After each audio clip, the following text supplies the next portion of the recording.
Okay, so picture this. A world where money, as we know it, just doesn't exist. It has no value. The only thing that matters, the only real currency, is time itself. We're about to dive into this world, a place where you literally pay for a cup of coffee with the minutes and hours of your life. So here's the fundamental rule of how everything works. The moment you turn 25, you stop aging. And then this glowing countdown clock activates on your arm, starting with exactly 1 year. From that point on, every single second is currency. Because when that clock hits zero, it's not like you just go bankrupt, you die. You have officially timed out. Now, you might think a system like this would make everyone equal. Well, you'd be wrong. It creates the most extreme division you can imagine, splitting society into two totally different time zones. And it's in the poorest of these zones that we meet our hero, Will Salas.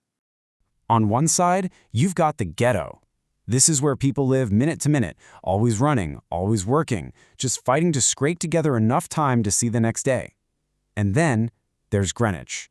It's a quiet, peaceful paradise where the rich are basically immortal, with thousands, even millions of years on their clocks, living in absolute luxury.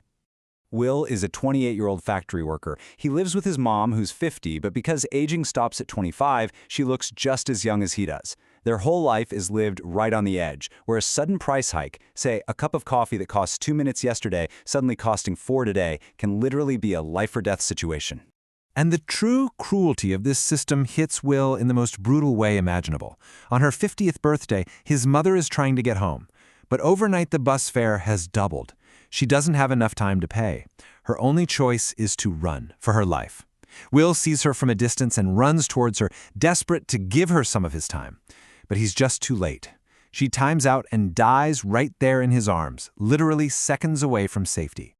This unbelievable tragedy just hardens Will. It completely changes him, and it sets the stage for a chance meeting that will alter the course of his life. He meets a man who has what everyone in the ghetto can only dream of, way more time than he could ever want. So Will's in a local bar, and he spots this guy Henry, clearly from Greenwich.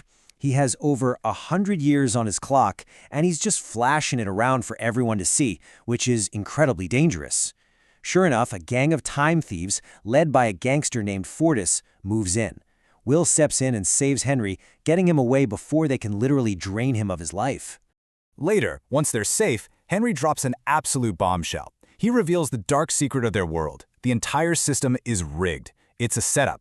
The rich in Greenwich stay immortal by deliberately causing prices and taxes to skyrocket in the ghettos. This forces the poor to burn through their time faster, causing them to die off, which ensures there's a never-ending supply of time for the wealthy to live forever. Henry, at 105 years old, is just done. He's tired of living a life that's been built on the deaths of countless others.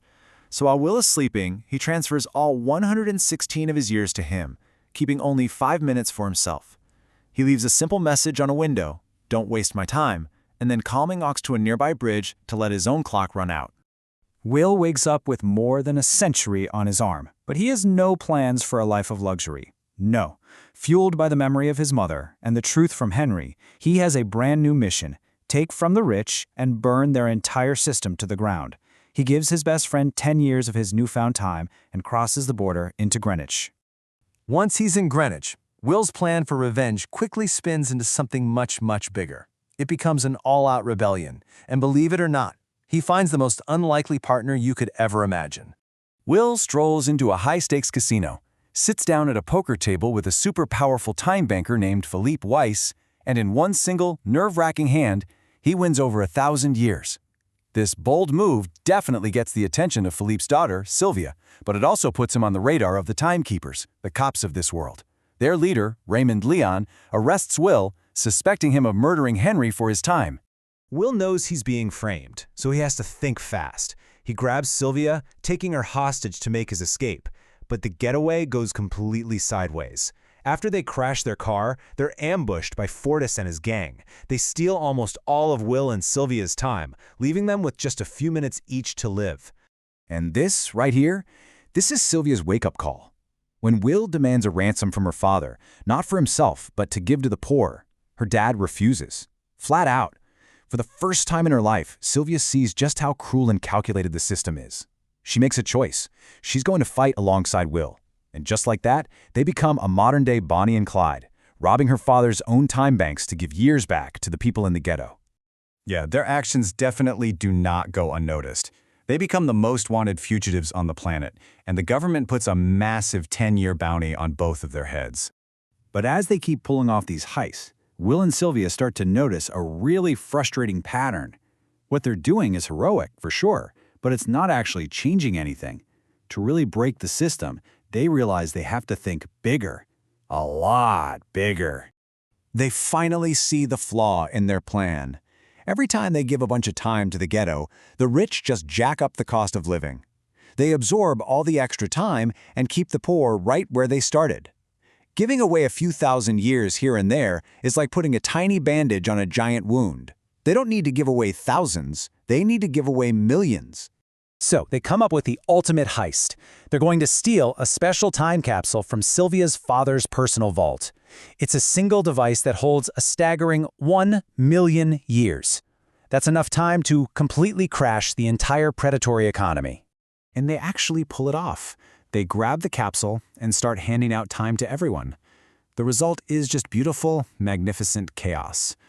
For the first time ever, people have enough time to breathe. Workers walk out of the factories. The poor start flooding across the time zones into Greenwich. The entire system just begins to crumble. But their victory lap is cut short.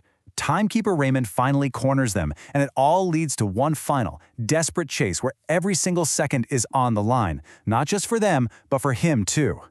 And here's the ultimate irony. In the process of making everyone else rich with time, they've run their own clocks down to almost zero. As Raymond finally catches up to them, all three of them, Will, Sylvia, and the timekeeper, are just seconds away from timing out for good. And then it happens.